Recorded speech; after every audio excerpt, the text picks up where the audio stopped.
अस्सलाम वालेकुम वरहमतुल्लाहि वबरकातुहू। उम्मीद करता हूँ आप सब दोस्त खैरियत से होंगे। आप देख रहे हैं उसामा यूट्यूब चैनल में हूँ। अल्लाह विता पाकिस्तान तहरीक इंसाफ में खुद इंसाफ नहीं, एक दिन में दो नाइंसाफ़ियाँ।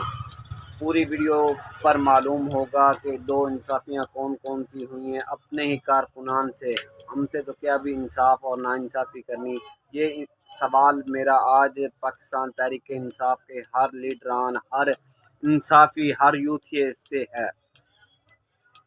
पाकिस्तान तहरीक इंसाफ में ऐसा कोई आदमी इस काबिल नहीं था कि चौधरी परवेज़ इलाही को पाकिस्तान तहरीक इंसाफ का सदर बनाना पड़ा।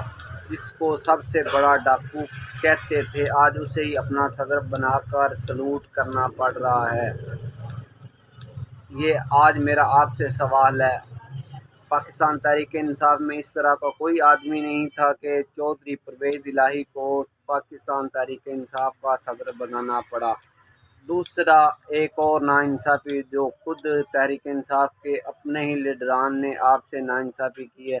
खुद ज़मानत लेकर ज़मान पार्क में बैठा है, आपको कहता है जेल भरो, तहरीक में हिस्सा। अस्सलाम वालेकुम। ये जो पीटीआई के कारकुनान जेल जाना चाहते हैं, ये प्रिजन वैन ओपन खड़ी है, आप उनमें बैठ सकते हैं। शुक्रिया।